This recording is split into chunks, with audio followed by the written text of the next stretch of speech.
bring Bob Kolasky in on this. Now, Bob's a founding director for CISA's National Risk Management Center. He's currently working for the company Exiger, and it's great to have you on the program, Bob, as you have a lot of experience with these critical infrastructure issues. Again, we don't know for sure yet what's going on or what went on here earlier today. I said earlier in the show, it does seem to raise some questions, though, about whether or not the country's ready if this was some sort of a cyber attack. And we don't know here, but what about the questions about whether somebody was coming after us? Are we ready?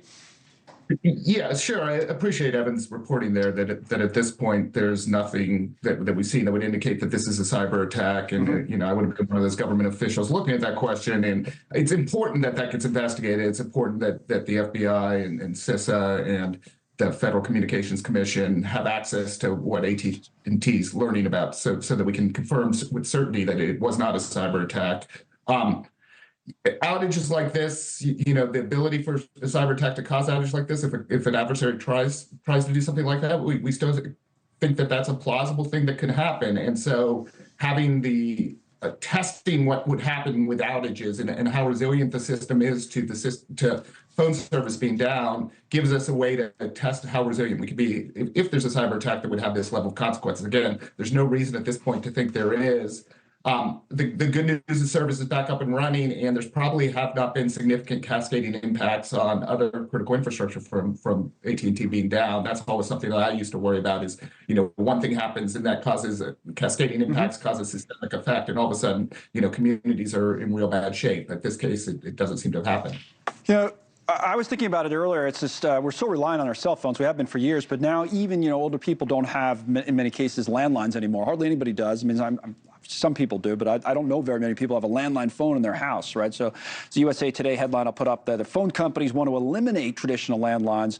What's at stake and who loses? And when I say I was thinking about it earlier today, I was wondering, for emergency services, 911 and all that, is the system that we have now that is reliant on cellular networks strong enough? Is it as strong as it was in the old days when everybody had a landline?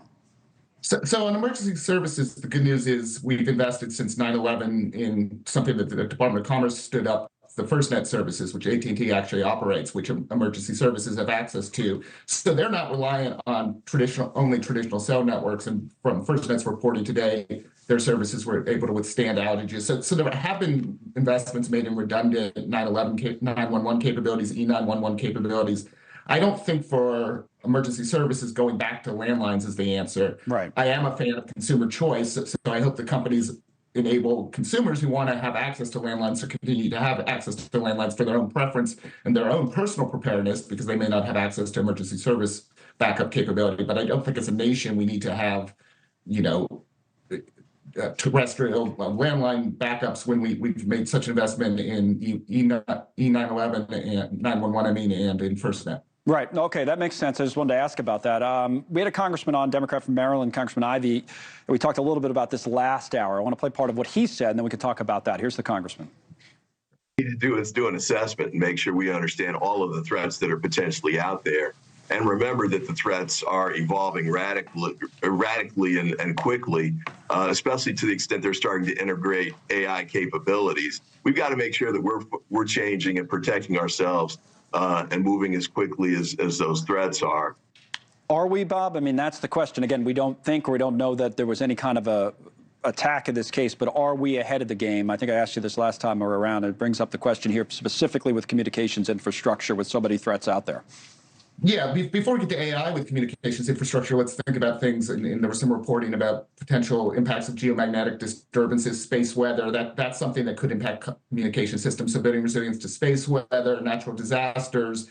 France a couple years ago had outages because of somebody cut fiber optic cables. So those threats need to be part of an all-threat planning scenario, and then take those into account, and then worry about ways to toughen network defenses.